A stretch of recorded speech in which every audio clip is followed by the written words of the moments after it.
अंग्रेजी में कहें तो यूथ, वो जिनके हाथों में शक्ति, पैरों में गति, हृदय में ऊर्जा और आंखों में सपने होते हैं। स्वामी विवेकानंद के द्वारा दी गई युवाओं की ये परिभाषा युवा और उसकी शक्ति को बखूबी बयां करती है। किसी भी तंत्र और व्यवस्था में बदलाव लाने की ताकत युवाओं में हमेशा से रही है। हमारे स्वतंत्रता संग्राम के समय कुछ ऐसे युवा गुजरे हैं जिन्होंने अपनी जान की परवाह किए बगैर अपने हौसलों के दम पर अंग्रेजी हुकूमत को हिलाकर रख दिया था। चाहे फांसी के तख्त पर खड़े होकर अंग्रेजी हुकूमत को ये चेतावनी देना, तुम हमें फांसी पर तो लटका सकते हो लेकिन हमारे हौसलों को नहीं मार सकते। मैं तो मर जाऊंगा लेकिन मेरे मरने पर लाखों ऐसे बहादुर जन्म लेंगे जो तुम्हारे जुल्म सितम को खत्म करेंगे। या फिर युवाओं की वो तिगड़ी जिन्होंने बंगाल के राइटर्स बिल्डिंग में घुसकर आईजी प्रिजन यानी इंस्पेक्टर जनरल ऑफ प्रिजन को गोलियों से भूनकर मौत के घाट उतार दिया और अंग्रेजी हुकूमत को सख्ते में डाल दिया हो। हमारे स्वतंत्रता संग्राम में ऐसे युवाओं का योगदान अहम रहा है, लेकिन कुछ ऐसे भी युवा गुजरे हैं जिनकी बहादुरी के किस्से इतिहास के किसी पन्ने में गुम होकर रह गए हैं। ये वैसी हस्तियां हैं जिन्होंने अपनी धन, दौलत, परिवार, यहाँ तक कि अपनी जान भी देश के नाम कुर्बान कर दी। आज हम वैसी ही हस्तियों के वीरता के कुछ किस्से बयान करेंगे। हेलो फ्रेंड्स, मैं कायनात आप सबका स्वागत करती हूँ हमारे यूट्यूब चैनल रीडिस्कवर। दोस्तों, आइए हम शुरुआत करते हैं एक ऐसे ही जाबाज युवा क्रांतिकारी के किस्से से जिनका नाम था पीर अली खां।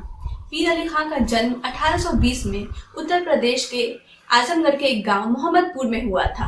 7 साल की उम्र में वो घर से भागकर पटना आ गए। पटना के एक जमींदार मीर अब्दुल्ला ने पीर अली खां की परवरिश अपने बेटे की तरह की। पटना में ही रहकर उन्होंने उर्दू, अरबी और फारसी भाषा में महारत हासिल की। बड़े होकर नवाब साहब की मदद से उन्होंने पटना में ही एक किताबों की दुकान खोल ली, जो आगे चलकर बिहार के क्रांतिकारियों का अहम ठिकाना बन गया और यहाँ से खुफिया क्रांतिकारी संदेश और योजनाओं का संचालन होने लगा। पीर अली खां का मकसद था कि हिंदुस्तान को अंग्रेजों की गुलामी से आजाद करवाया जाए। उनकी सोच थी, गुलामी की जिंदगी से कहीं बेहतर मौत है। उन्होंने एक नारा भी बुलंद किया था, जब तक हमारे शरीर में खून की एक भी बूंद रहेगी हम अंग्रेजों से बगावत और उनका विरोध करते रहेंगे। पीर अली खां अक्सर अपने साथियों के साथ मिलकर अंग्रेजों के खिलाफ प्रदर्शन किया करते थे। उन्होंने 1857 की क्रांति में अभिन्न भूमिका निभाई। पटना शहर के दानापुर कैंटोनमेंट के सिपाहियों से काफी नजदीकियां होने के कारण उनकी जान पहचान सिपाहियों की कम्युनिटी से हो गई, जिससे उन्हें अंग्रेजी सरकार के खिलाफ आवाज उठाने में काफी मदद मिली। जब वो दानापुर कैंटोनमेंट के सिपाहियों के साथ मिलकर ब्रिटिश सरकार के खिलाफ प्लानिंग कर रहे थे, तब उनके 2 लेटर जिनपे उनका और उनके साथी वारिस अली का नाम लिखा था, वो ब्रिटिश पुलिस के हाथ लग गए।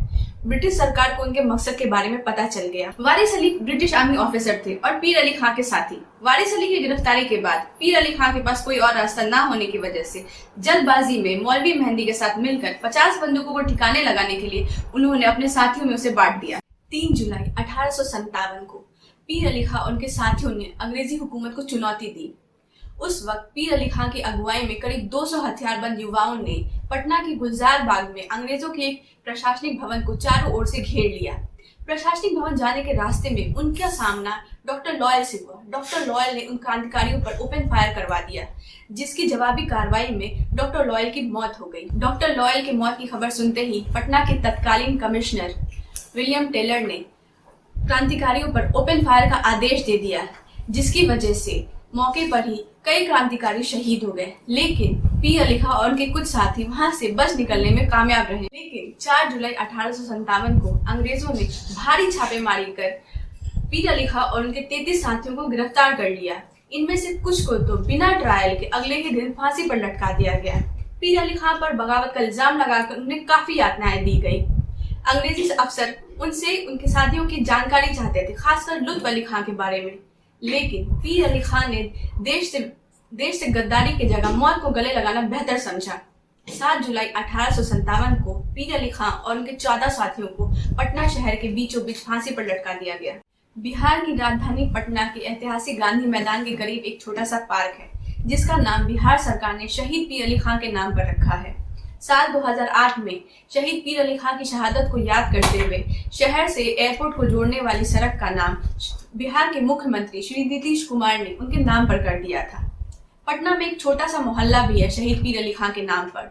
इन सब जगहों पर शहीद पीर अली खां का नाम दर्ज होने के बावजूद दुख की बात तो ये है, जो लोग रोज इस रास्ते पे गुजरते हैं उनमें से कई पीर अली खां के स्वतंत्रता संग्राम में दिए गए योगदान से अनजान हैं। हेलो फ्रेंड्स, मैं कामरान आपके सामने लेकर आया हूँ बंगाल के उन 3 दोस्तों की कहानी जिन्होंने बहादुरी और वीरता की मिसाल कायम की। ये किस्सा है 3 लोगों की तिगड़ी का, यानी दिनेश गुप्ता, बादल गुप्ता और बिनोय बासु, जिन्होंने साथ मिलकर बंगाल में एक बहुत बड़ी घटना को अंजाम दिया। विनय कृष्ण बासु का जन्म 11 सितंबर 1908 मुंशीगंज में हुआ था। मुंशीगंज जो अब बांग्लादेश का एक हिस्सा है। विनय एक मेडिकल स्टूडेंट थे और वो ढाका के क्रांतिकारी हेमचंद्र घोष से काफी प्रभावित थे। विनय मुक्ति संघ नामक एक खुफिया सोसाइटी से जुड़े हुए थे, जो कि जुगांतर पार्टी से ताल्लुक रखती थी। जुगांतर पार्टी मेनली बंगाल में एक्टिव थी और इसके फाउंडर वरिंद्र कुमार घोष थे। दिनेश गुप्ता का जन्म 6 दिसंबर 1911 में मुंशीगंज के एक छोटे से गांव में हुआ था, जो कि अब बांग्लादेश का हिस्सा है। ढाका कॉलेज से शिक्षा प्राप्त करने के दौरान उन्होंने बंगाल वॉलंटियर्स ग्रुप ज्वाइन किया था, जिसकी स्थापना 1928 में नेताजी सुभाष चंद्र बोस ने इंडियन नेशनल कांग्रेस के कलकत्ता सेशन में की थी। बादल गुप्ता, जिन्हें सुधीर गुप्ता के नाम से भी जाना जाता है, इनका जन्म ढाका के एक गांव विक्रमपुर में हुआ था। ये अपने 2 चाचा नागेंद्र नाथ गुप्ता और धरणीनाथ गुप्ता की क्रांतिकारी गतिविधियों से बहुत प्रभावित थे, जो अलीपुर बम धमाके में शामिल थे और ऋषि अरविंदनाथ घोष के साथ जेल में भी थे। साल 1930 में बंगाल के विभिन्न जेलों में पुलिस दमन के विरोध में ऑपरेशन फ्रीडम शुरू किया गया, जिसके तहत अगस्त 1930 में बिनोय ने इंस्पेक्टर जनरल लेमन की हत्या की योजना बनाई और उन्होंने ढाका के मेडिकल कॉलेज अस्पताल में उनकी हत्या कर दी, जिसके तुरंत बाद वो कलकत्ता भाग गए। वहां उनकी मुलाकात बादल और दिनेश से हुई। यहाँ तीनों ने मिलकर एक बड़ी योजना बनाई और वो योजना थी भारतीय कैदियों पर चल रहे अत्याचारों के विरोध में अंग्रेजों को सबक सिखाना और उनके दिलों में डर पैदा करना। उस वक्त Simpson inspector general of prison हुआ करता था। वो भारतीय कैदियों पर बहुत ही जुल्म किया करता था और वो भारतीयों से बहुत नफरत करता था। कोलकाता में स्थित राइटर बिल्डिंग उस वक्त सत्ता का मुख्य बिंदु हुआ करता था। अंग्रेज के सभी बड़े अधिकारी वहीं बैठते थे। 8 दिसंबर 1930 में इन तीनों क्रांतिकारियों ने अंग्रेजी वेशभूषा में बिल्डिंग के अंदर घुसकर ताबड़तोड़ गोली बरसाई, जिसमें सिम्पसन समेत कई अंग्रेजों की मौत हो गई।